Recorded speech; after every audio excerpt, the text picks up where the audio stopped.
Sejam muito bem-vindos a mais um vídeo de resolução de exercícios e hoje a gente vai resolver questões aí relacionadas à determinação da temperatura de ebulição de algumas substâncias a partir do conhecimento da interação intermolecular. Um dos principais fatores que interferem no ponto de ebulição das substâncias é o tipo de interação intermolecular. Por quê?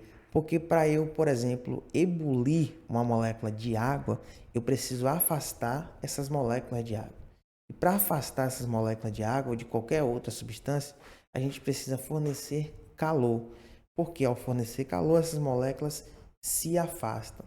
Ao se afastarem, elas vão entrar em ebulição ou vão ter aí seu estado físico modificado, seja a ponto de fusão, seja a ponto de ebulição. E esse exercício vai trazer exatamente isso, uma análise qualitativa, ou seja, não estou preocupado com valores, mas somente quem tem o maior ou menor ponto de ebulição. Vamos lá?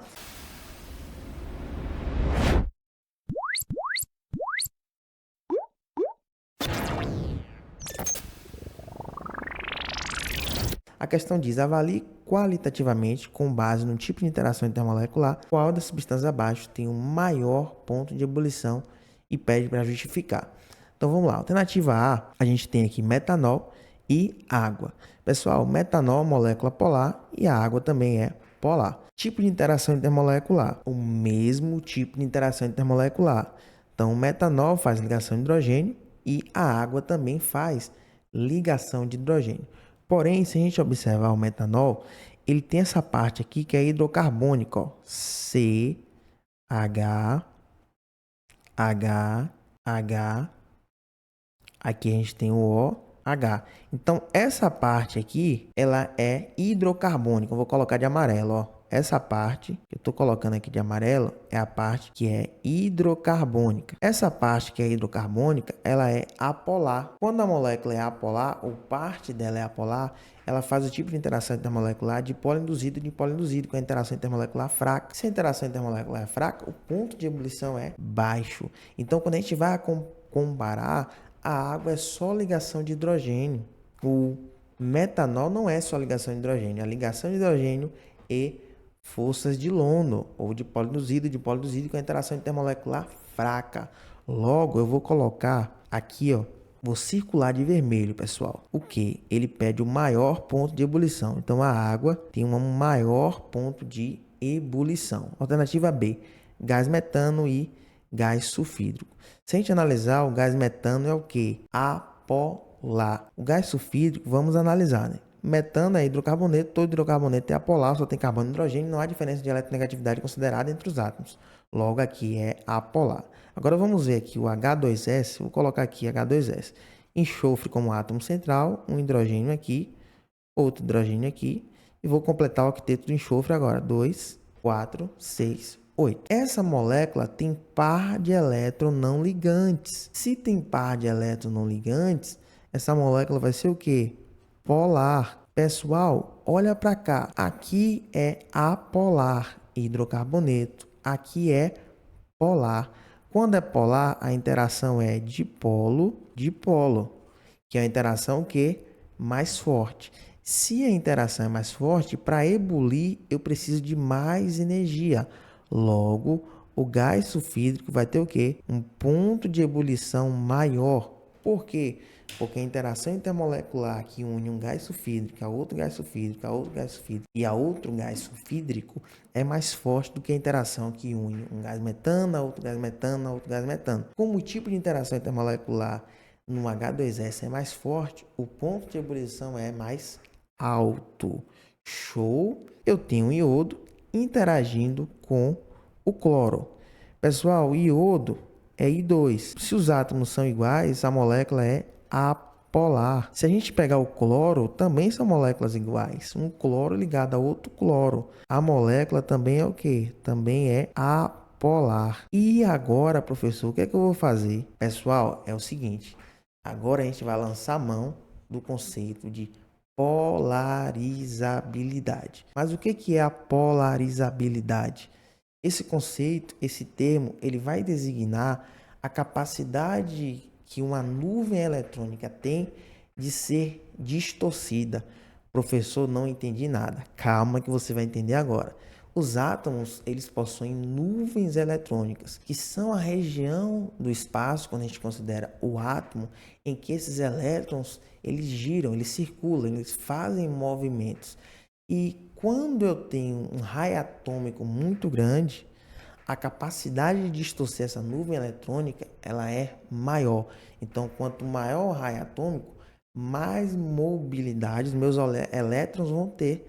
Se eles vão ter mais mobilidade, eles vão ter uma maior capacidade de distorcer essa nuvem eletrônica e formar polos parciais, ok? Se vai formar com a facilidade maior polos parciais, a gente está falando em uma interação intermolecular mais efetiva. Resumindo, quanto maior o raio atômico, professor, como é que eu vou saber quem tem o maior raio atômico? Pela quantidade de camadas. Se o elemento está no terceiro período e o outro está no quinto período, o que está no quinto período tem 5 camadas eletrônicas, logo ele tem um raio maior. Se tem um raio maior, tem uma maior polarizabilidade. Logo, a interação intermolecular vai ser mais efetiva. Se você pega o cloro, está lá em cima. Se você pega o iodo, está cá embaixo. Então, há uma diferença ali de raio atômico. O iodo é muito maior do que o cloro. Logo, ele vai ter interação intermolecular mais efetiva, pessoal. Portanto, o iodo vai ter o quê? Um maior ponto de ebulição. Ele vai ter uma capacidade maior de fazer interação intermolecular do que o cloro. Isso quando a gente considera aqui não um iodo interagindo com o cloro, mas um iodo interagindo com outro iodo e o cloro interagindo com outro cloro. Quando a gente compara isso aqui, ó, essa interação aqui é muito mais efetiva do que essa interação aqui, ó. Então aqui eu tenho uma interação intermolecular mais efetiva. Qual é o resultado disso? Temperatura de ebulição é mais alta. Então aqui eu vou ter o iodo com um maior ponto de ebulição. Show? Alternativa D, metanol e etanol. Pessoal, nesse caso, algumas moléculas a gente tem que fazer uma análise mais detalhada. Então vamos montar a estrutura de Lewis para o metanol e para o etanol. Etanol a gente já viu que ele é ligação hidrogênio, que ele é polar, mas o metanol está aqui, CH2O. Vamos abrir essa estrutura e vamos tentar identificar aqui. Carbono, família 4A, oxigênio, família 6A. Como o carbono tem a valência menor, ele vai ser o nosso átomo central. Vou colocar o carbono no centro e vou colocar um oxigênio aqui, um hidrogênio aqui, outro hidrogênio aqui. Eu vou colocar um par de elétrons compartilhado aqui, um par de elétrons compartilhado aqui. A gente sabe que aqui ocorre uma dupla ligação. Se você tem dúvida em relação a isso, te convido a acessar o meu canal na parte de estrutura de Lewis, que eu vou te mostrar detalhadamente como é que faz isso. Mas o objetivo aqui é que você já tenha esse conhecimento de estrutura de Lewis para ter um domínio maior de polaridade de forças intermoleculares. O que acontece aqui, pessoal? A gente tem que o carbono é mais eletronegativo do que o hidrogênio. Então, o vetor vai apontar para o carbono. Esse vetor vai apontar para o carbono. Porém, essa diferença de eletronegatividade não é tão grande. Mas quando a gente compara o carbono com o oxigênio é muito mais eletronegativo. Então, esse vetor vai apontar para ele. Formando o quê? Formando uma carga parcial negativa sobre o oxigênio. E, além disso, a gente tem pares de elétrons não ligantes. Esses pares de elétrons não ligantes vai garantir para a gente que a molécula é polar. O álcool também é polar. Porém, se vocês observarem aqui, ó, enquanto o metanol faz interação intermolecular do tipo dipolo,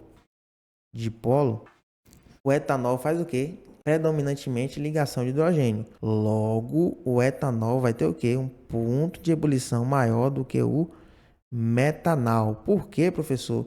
Porque o etanol faz ligação de hidrogênio com a interação intermolecular mais forte e o metanol faz interação dipolo-dipolo, que é uma interação forte, mas não é tão forte quanto ligação de hidrogênio. Então aqui o etanol vai ter um maior ponto de ebulição. Por fim, a gente tem agora gás sulfídrico e a água. Gás sulfídrico, a gente fez a estrutura de Lewis, ele vai ter essa configuração aqui, ó. E a água vai ter essa configuração aqui. Os pares de elétrons não ligantes e a diferença de eletronegatividade indicam para a gente o quê? Que essa molécula do gás sulfídrico ela é polar, que a molécula de água também é polar. Porém, a água faz o quê? Vou colocar aqui LH, ligação de hidrogênio. Gás sulfídrico faz o quê? Interação dipolo-dipolo. Quem é mais forte? Ligação de hidrogênio. Logo, a água vai ter um ponto de ebulição que maior do que o gás sulfídrico. Por quê? Porque a interação intermolecular é mais forte. Quanto mais forte a interação intermolecular, mais difícil é separar essas moléculas. Quanto mais difícil é separar, de mais energia eu preciso. Essa energia é quantificada na forma de temperatura de ebulição, no caso dessa questão, mas poderia ser também temperatura de fusão, entre outros aspectos. Ok, pessoal? Se esse vídeo te ajudou, eu te peço que dê um like para contribuir com o nosso trabalho. Muito obrigado pela atenção. Até a próxima videoaula. Um abraço.